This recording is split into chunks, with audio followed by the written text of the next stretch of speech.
Paedyn stands in the gilded arena, the weight of 1,000 elite eyes pressing down on her. Across the sand, Prince Kai watches with terrifying intensity, his hands crackling with the very power she is supposed to possess. One wrong move, and he will realize her life is nothing but a lie. Long before this moment of lethal scrutiny, Paedyn Gray's world was defined by the soot and shadows of Loot Alley. Ilya is a kingdom fractured by the legacy of a genetic-altering plague, a sickness that left the blight upon the land, visible in the decaying stone and the sickly, pale veins of those it didn't kill. The king's decree is absolute.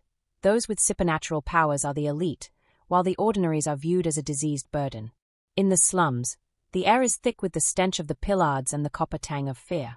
During a purge sweep, the glowing eyes of elite guards cut through the dark like predators, while ordinaries huddle in the silence of rotting tenements, praying their lack of power remains unnoticed in the shadows of the crumbling city. To survive, Paedyn lives as a scavenger, using the extreme observation skills taught by her late father to fake being a psychic. She reads micro-expressions and the skip of a heartbeat to mimic supernatural insight, hiding the truth that she is entirely ordinary. Her father's voice often echoes in her mind, reminding her to watch for the tell, the frantic twitch of a thumb or the slight dilation of a pupil that betrays a lie. While she dissects the movements of others, she performs a constant, grueling internal check, forcing her own pulse to steady and her limbs to remain unnaturally still. It is a mental tightrope. One involuntary flinch could expose her as a fraud and end her life. In the slums, she shares a meager existence with her partner and best friend, Adina. After a narrow escape from Imperial guards, Paedyn returns to their makeshift fort with stolen silk and honey buns, a rare moment of levity in a life of constant vigilance. Her father's lessons remain her guiding light. Survival depends on being invisible and trusting no one. However, nightmares of his death still haunt her, reminding her of the night the king's men took the only person who truly knew her. During a foray into the market, Paedyn pickpockets an apprentice, lifting coins and a note detailing a midnight meeting at a white house on the corner of Merchant and Elm. She recognizes the address instantly. It is her childhood home, the very place where her father was murdered. While Paedyn navigates the struggles of the poor, Prince Kai grapples with the weight of being the future enforcer, the king's personal deliverer of death. He is a siphon, a rare wielder who can sense and mimic the powers of any elite nearby. Kai spends his days sparring with his half-brother, Prince Kit, the future king. While Kit is the charismatic face of the monarchy, Kai is its sharpest blade. Despite his lethal training, Kai harbors a hidden core of mercy. When sent to eradicate an ordinary child named Abigail, Kai's siphon abilities flare, vibrating with the raw, jagged frequency of the family's terror. The room feels claustrophobic as their fear presses against his senses like a physical weight. He glances down at the king's crest engraved upon his armor, a symbol of the cold duty he was born to uphold, and feels the suffocating pressure of his father's expectations. Yet, looking at the child, the weapon in his hand feels leaden. Choosing a path of quiet treason, he suppresses his internal darkness and commands the family to flee into the scorches, risking his own standing to grant them a chance at life. The lives of the scavenger and the prince collide in the chaos of Loot Alley. Targeting a handsome stranger in black, Paedyn orchestrates a collision to lift his heavy coin pouch. The encounter is charged with unexpected chemistry and flirtatious banter, leaving Paedyn intrigued by the stranger's stormy gray eyes. Shortly after, she witnesses the same man being ambushed by a group of attackers. A silencer suppresses the stranger's powers, leaving him physically vulnerable to a brutal beating. Because Paedyn has no powers to suppress, the silencer's ability is useless against her. Using the combat skills she honed with her father, she intervenes and knocks out the attacker. In the aftermath, Paedyn is shocked to realize the man she saved is Prince Kai. The tension between them is thick as they exchange wary banter. Kai is suspicious because he cannot sense her power, yet he is fascinated by her skill.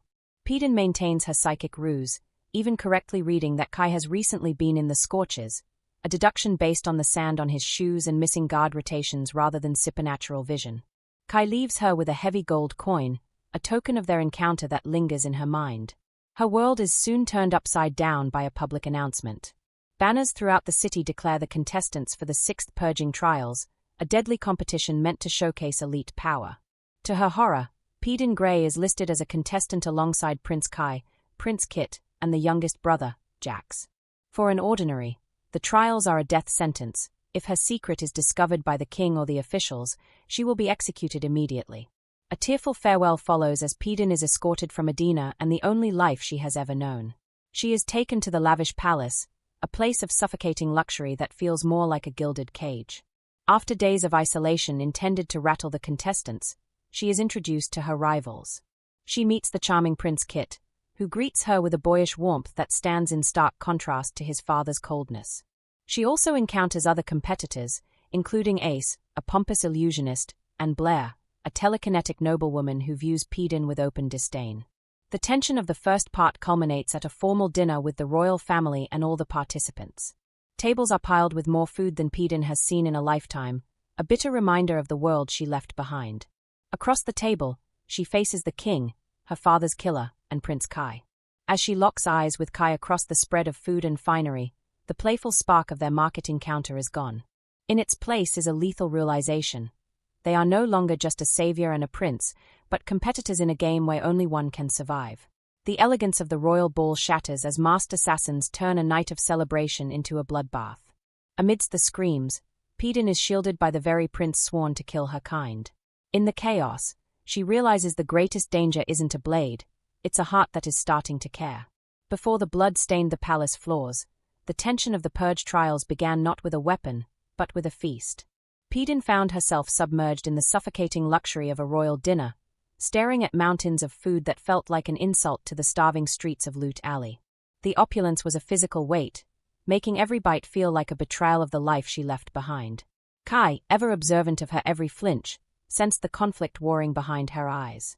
In a move that hovered between a challenge and an act of twisted care, he forced her to eat, asserting his dominance over her comfort while ensuring she had the strength to survive what was coming.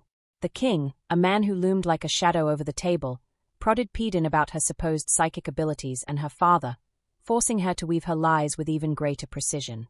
The night ended not in the dining hall, but in a heated, private confrontation between the scavenger and the prince.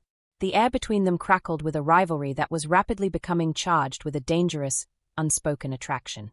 The transition from the dinner table to the training grounds was brutal. Paedyn was pushed to the limits of physical exhaustion, her body aching from a regimen designed for elites with supernatural stamina. She found her only solace in the weight of throwing knives, a craft her father had perfected in her years ago. However, the resentment of the noble-born contestants soon boiled over. Blair, a telekinetic who viewed Paedyn as a stain on the competition, used her power to lash out, deliberately slicing Paedyn's ear to assert her status. The injury led to a rare lapse in the enforcer's cold exterior. In the quiet aftermath, Kai tended to Paedyn's wound himself. In a moment of startling intimacy that softened the jagged edges of their competition, he braided her hair, his fingers moving with a gentleness that contradicted his reputation as the king's shadow. The time for private training soon gave way to public spectacle. The auditions arrived, a massive, televised event designed to flaunt the contestants' powers to the entire kingdom. Dressed in a striking blue gown that would soon become her trademark silver, Paedyn fought back a wave of paralyzing anxiety.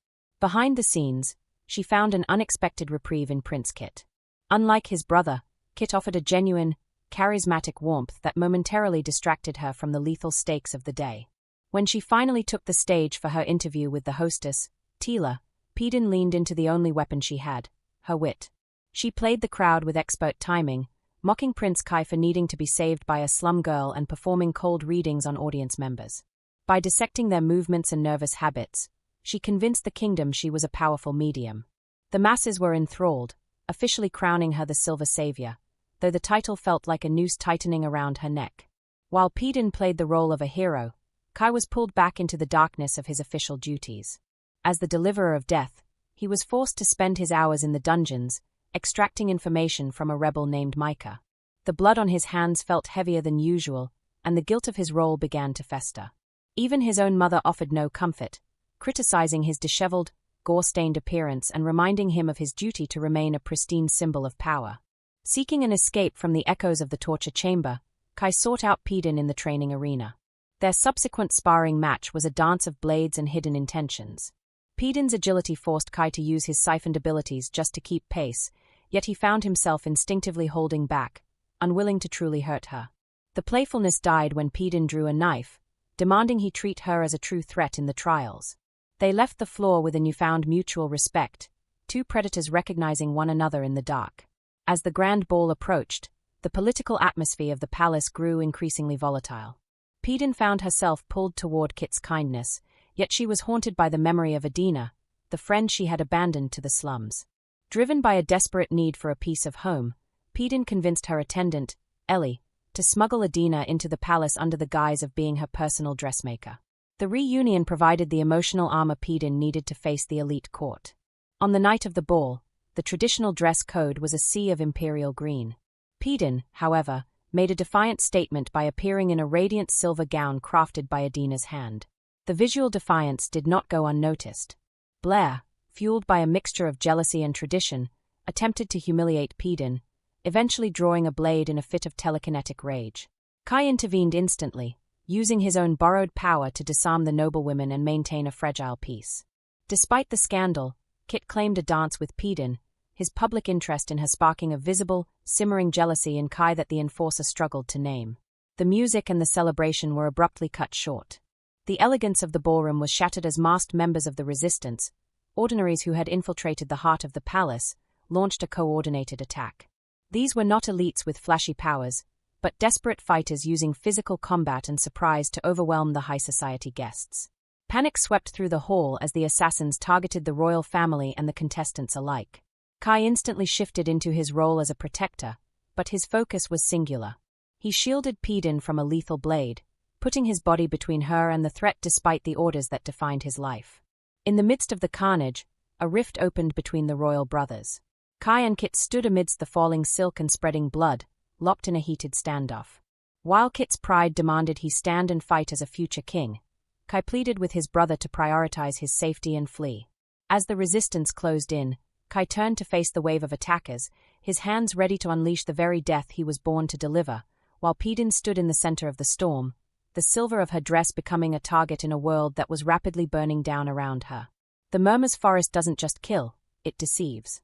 As hallucinations drive the contestants to madness, Paedyn and Kai are forced into a lethal alliance. But when a tragic illusion strikes Kai's own brother, the prince must reach into a crowd of thousands to steal a power that isn't his, or watch his world crumble. Before the suffocating shadows of the woods took hold, the palace was a tomb of fresh memories. In the wake of the resistance attack at the ball, the air in the sealed chambers remained thick with the scent of copper and panic. Sequestered with the trembling nobility, Paedyn listened as Prince Kit spoke of the terrifying rise of the Ordinary Rebellion, a movement of people without powers who were no longer content to die in the shadows. While the king coldly dismissed the massacre as a mere prelude to the trials, the decree was absolute: the purge would proceed. Paedyn found Kai in the wreckage of the ballroom afterward. His wounds were visible, but his sharp, defensive banter remained intact, serving as a fragile veil over the mutual concern that was beginning to take root between the scavenger and the enforcer. The transition from the palace to the first trial was a blur of drugs and disorientation.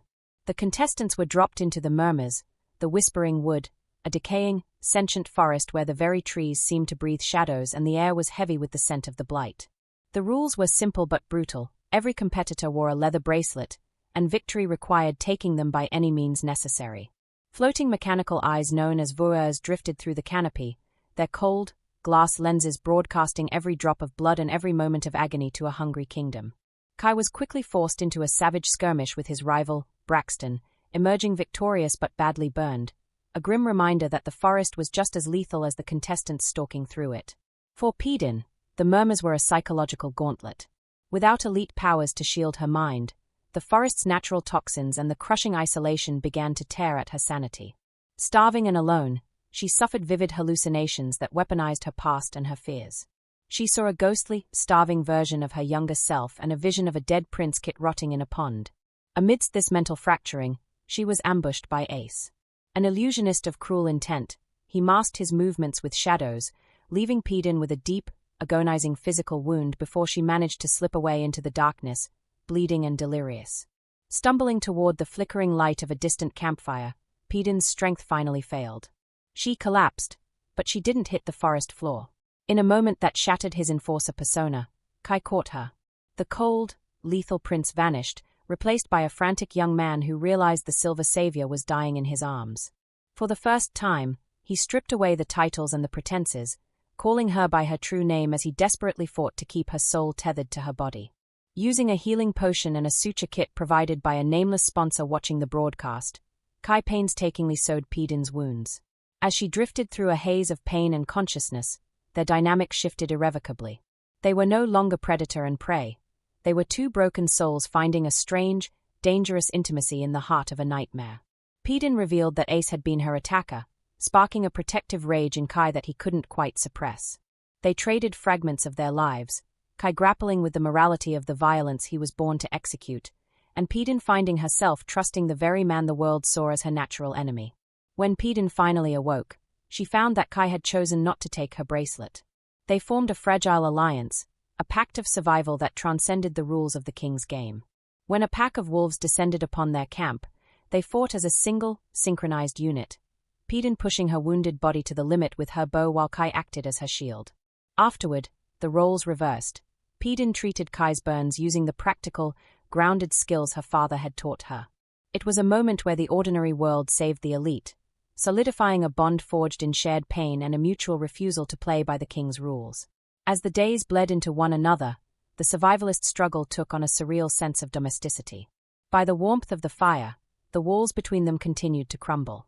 Kai spoke of the suffocating expectations of his royal blood and the loneliness of his role, while Paedyn shared the bittersweet memories of a father who taught her how to see the world without magic. In a moment of impossible beauty amidst the rot of the woods, they shared a quiet dance under the stars. It was a silent admission of feelings that neither could afford, a waltz in the dark before the inevitable return of the hunt. The peace was shattered by Sadie, a contestant who used her power to create identical duplicates of herself to launch an ambush. When Sadie took Paedyn hostage, Kai's deliverer of death instincts took over. He delivered a lethal blow to save Paedyn, ending the threat with the cold efficiency that usually defined his life. However, it was what happened after the killing that affected Paedyn most deeply. Instead of moving on, Kai took the time to bury Sadie, leaving flowers upon her grave. This act of human decency was a revelation for Paedyn.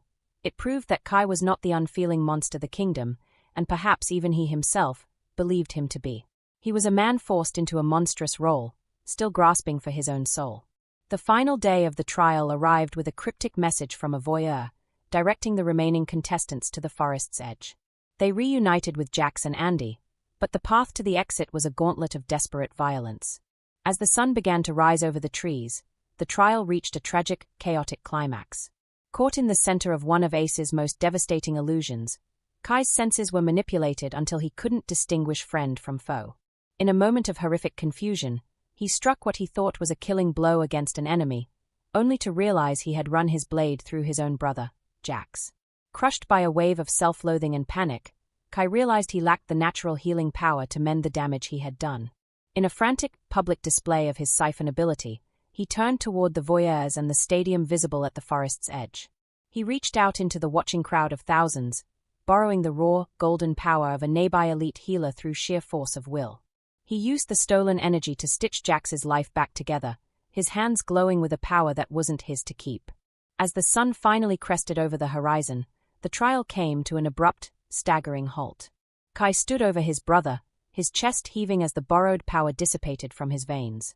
Jax was breathing, his life saved by a miracle of theft, but the victory felt hollow. The roaring crowd in the distance fell into a sudden, stunned silence, chilled by the display of the siphon's true, desperate reach. Kai stood alone at the edge of the woods, drenched in sweat and the blood of his kin, the weight of his exhaustion anchoring him to the red-stained earth. Laughter is a rare commodity in Ilya, especially when it rings out from the middle of a palace garden. But as the cold spray of a fountain washes away the grime of the first trial, Paedyn and Prince Kit pretend for a single, fleeting moment that they aren't enemies in a game of death. The water fight is a brief, vibrant reprieve from the bloodlust of the stadium, a chance for Paedyn to challenge the prince's worldview and plant the first seeds of doubt regarding the king's cruel purges. For a few minutes, they are just two people in a garden, but the shadows of the palace are long, and the reality of their world is never far behind. The weight of that reality settles heavily on Paedyn when she slips away from the gilded halls and returns to the familiar, decaying streets of the Pillards. She seeks out the house she once called home, only to discover it has been transformed into a secret hub for the resistance. There, she meets the leaders, Lenny and Callum, and faces a revelation that shatters her understanding of her own past. Her father was not a simple victim of the king's cruelty, but a prominent leader of the rebellion. To verify her loyalty, Callum, a mind reader, violates the sanctuary of her thoughts, sifting through her memories with a cold, invasive precision. Satisfied that she is truly her father's daughter, the Resistance tasks her with a lethal mission. She is to use Prince Kit's growing affection as a key, infiltrating the palace tunnels to strike the monarchy from within. While Paedyn grapples with her role as a spy, Kai is haunted by the violence of the Whispering Wood. He attempts to bury his guilt in grueling training sessions with Damien, the king's silencer, seeking the oblivion of physical exhaustion. His focus is shattered when Paedyn and Kit arrive at the training grounds. What begins as a playful archery competition quickly spiraling into a battle of physical proximity and unspoken desire. As Paedyn draws her bow, the world seems to narrow down to the space between her and the prince. The chemistry between the scavenger and the enforcer is a tangible, dangerous thing, leaving them both breathless and increasingly aware that the lines they've drawn are beginning to blur. The fragile peace of the palace is further tested in the quiet of the kitchens. Paedyn and Kit find a moment of genuine friendship over stolen chocolates, sharing a glimpse of a life where they weren't defined by their status. The light is extinguished by the sudden, chilling entrance of the king. Though he claims to need Kit for matters of state, his gaze lingers on Paedyn with a calculated, undisguised disdain. He views her as a common infection in his royal bloodline, a threat that must be neutralized. This looming shadow follows Paedyn back to her rooms, where Adina helps her prepare for the upcoming festivities by stitching a stunning red gown, a garment that serves as both armor and a disguise for the spy she has become. The social pressure of the elite court finally takes its toll during a lavish garden party.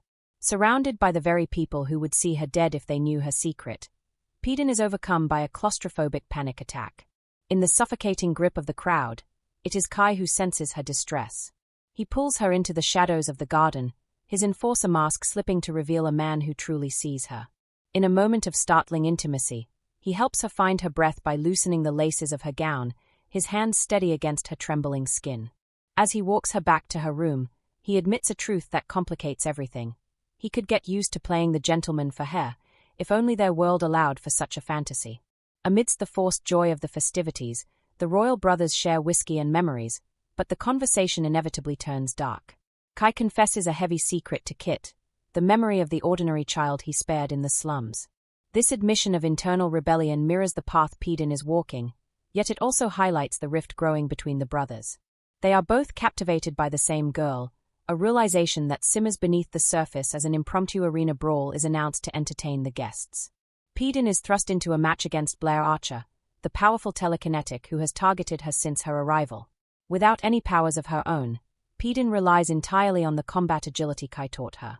Though she is physically battered by Blair's supernatural onslaught, she holds her own through pure grit and the distraction tactics Kai suggested. She loses the match, but she wins something far more dangerous: the respect of the elite crowd and the focused, lethal attention of the king. The reprieve of the palace ends abruptly with the start of the second trial. The survivors, Kai, Blair, Braxton, and Andy, awaken on the treacherous, windswept slopes of Mourner Face. Their task is a test of endurance. They must summit the peak within 12 hours without food or water. The forced alliance of the group is tested early when they encounter a nest of giant snakes. When Andy is bitten and rendered unable to climb, Kai makes a choice that defies the cutthroat nature of the competition. He chooses to carry her up the mountain, proving that despite his training as a weapon, his loyalty to his friends still outweighs his instinct to win. On a different path, Paedyn and Jax struggle upward through the thinning air, pursued by a malicious ace. When a sudden landslide threatens to sweep Paedyn into the abyss, Jax reacts without hesitation. He uses his teleportation ability to snatch her from the brink, further cementing a bond of loyalty that ignores the rules of the king's game. As they climb, Jax shares the psychological scars of Kai's childhood, describing how the king forced his son to face his fear of heights until the boy's spirit was broken and remade into a tool of the crown. As the survivors finally reach the high plateau, exhausted and broken by the climb, the voyeurs announce a final, cruel twist. A single green flag stands alone at the edge of the peak. Only the person who captures it will be declared the victor of the trial. In an instant, the hard-won teamwork of the mountain vanishes. The friends who just saved each other's lives are forced to turn their weapons on one another, as the cold, silent realization sinks in. In the king's game, there is no room for mercy, and there can be only one survivor at the top of the world. Revenge is a cold wait, but victory is a fleeting one. As Paedyn Gray stands atop the mountain plateau with a green flag in her hand, she realizes that winning the king's game doesn't mean the hunt is over. It just means the stakes have become personal. The blood-soaked peak of Mourner face offered no comfort, only the jagged reality of survival. In the final moments of the second trial, Paedyn faced her most sadistic rival, Ace. Relying on the lessons of her father rather than the supernatural gifts she pretended to possess, she feigned a moment of staggering weakness. It was a scavenger's trap, luring the illusionist into a position of vulnerability where his powers mattered less than her steel. She held his life in her hands but chose a path of mercy, leaving his ultimate fate to the prince. When her fingers finally closed around the green flag, the victory felt like a heavy crown. For Kai, the end of the trial brought a different kind of darkness. He finally claimed his vengeance by executing Ace, yet the act left him hollow. Any relief he felt was instantly crushed by his father's voice. The king issued a chilling ultimatum. Kai must win the final trial or face consequences that would shatter the few things he still held dear. The prince realized then that the kingdom was not a throne to be inherited, but a cage designed to break him. In the aftermath of the mountain, the palace gardens became a sanctuary. Beneath the sweeping branches of a weeping willow, the lethal tension of the competition momentarily dissolved into a rare, human connection. Through playful banter and a simple game of thumb wrestling, Paedyn and Kai bonded over the physical and emotional scars of their lives. The electric attraction between them was no longer a spark but a steady flame, leaving them leaning into a closeness that felt like a homecoming and a catastrophe all at once. However, Paedyn's heart was divided. While her feelings for the enforcer grew, her loyalty to the resistance demanded a masterstroke of manipulation. She convinced the naive Prince Kit to take her into the heart of the Pillards, claiming he needed to see the people he would one day rule. Eager for her approval, Kit led her through the castle's secret dungeon tunnels, the very routes the resistance needed to launch their revolution. As they walked the soot-stained streets of her childhood, Kit was visibly horrified by the poverty, while Paedyn's mind worked with cold efficiency, mapping every escape route and every guard rotation. The guilt of the betrayal gnawed at her, but the memory of her father's mission pushed her forward. The resistance leaders were clear. The tunnels were the gateway, but the master key remained on Kit's person at all times. Paedyn devised a high-stakes plan to steal it during the upcoming royal ball, knowing that a single tremor in her hands would expose her as a spy. The pressure of this double life began to manifest in the people around her. During a chance encounter in a palace hallway, the king stopped her, his gaze cutting through her like a blade.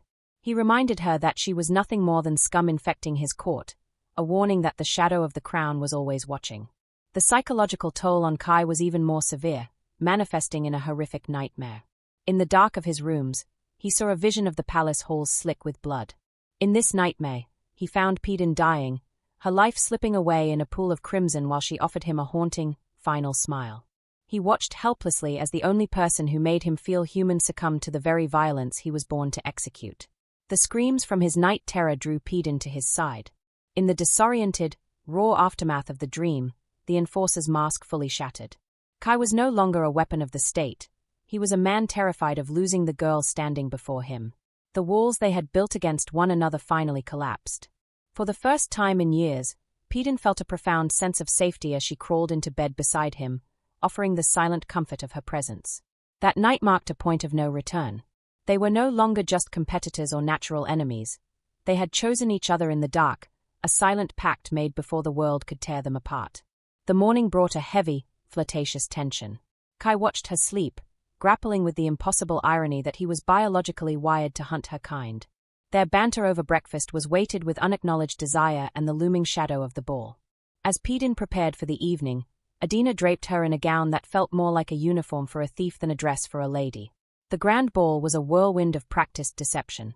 Under the glittering chandeliers, Paedyn shared a dance with Kit. As they moved to the music, she used the very skills that had kept her alive in the slums to pickpocket the tunnel key from his jacket. The cold metal against her skin felt like a brand of her treachery.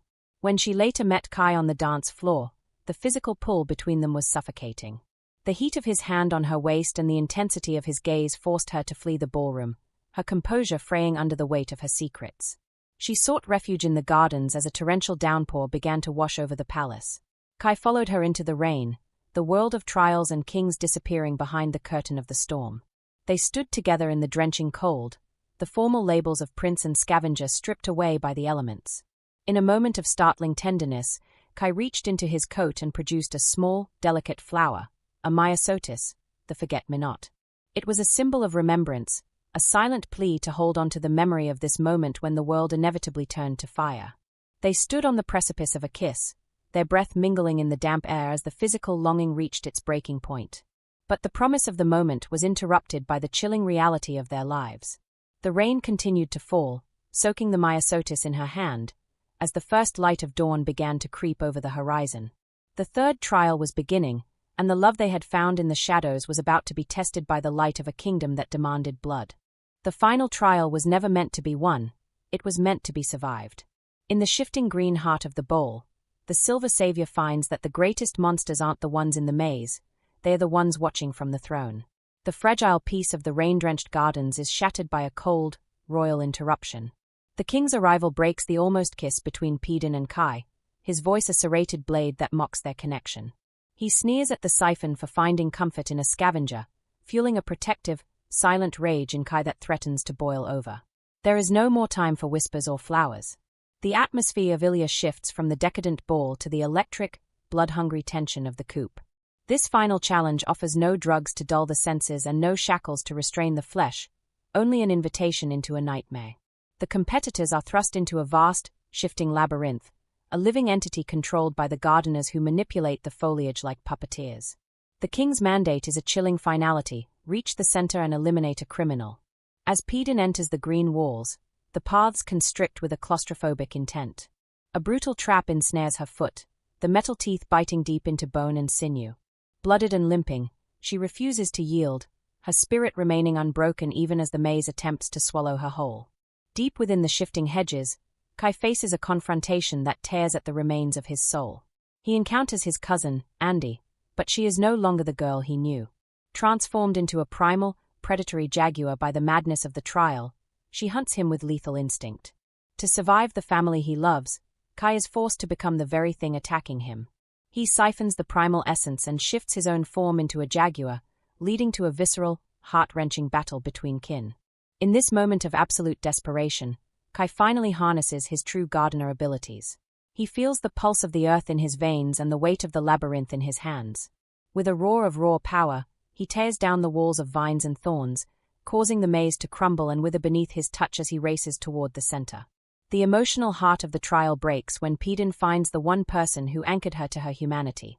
She discovers Adina, but her friend is blooded and broken by the environment Blair has weaponized.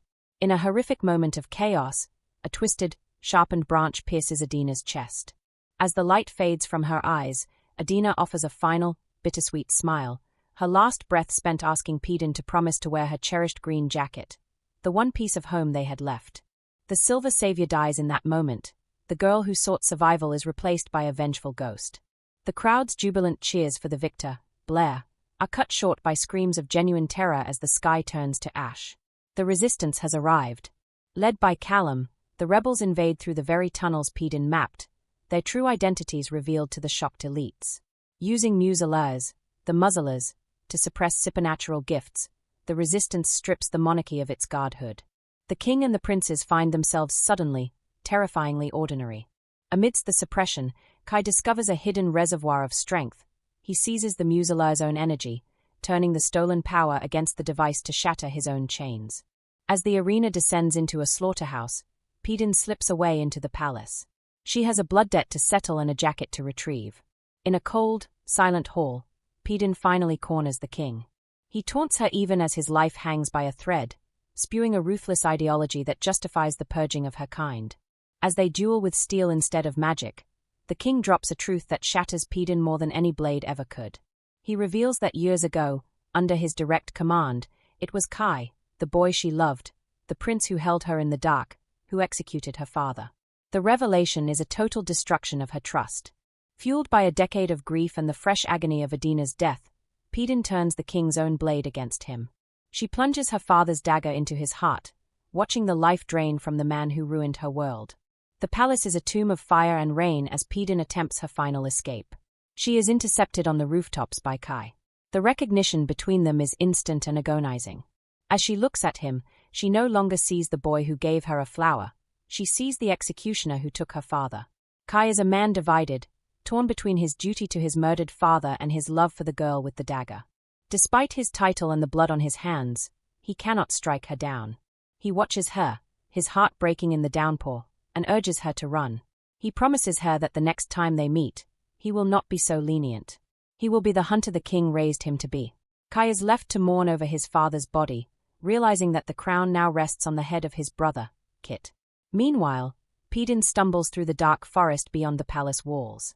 The rain stings the fresh, raw brand on her jaw, the O for ordinaire, a permanent mark of her status. She passes a patch of blooming forget-me-nots, their blue petals a mocking reminder of the whispers and the waltzes in the dark. As the blood from her wounds and the palace massacre drips down her skin, she repeats a frantic, psychological shield against the trauma. She tells herself the scent isn't iron and death. She insists it is only honey, a desperate callback to the stolen buns of Loot Alley.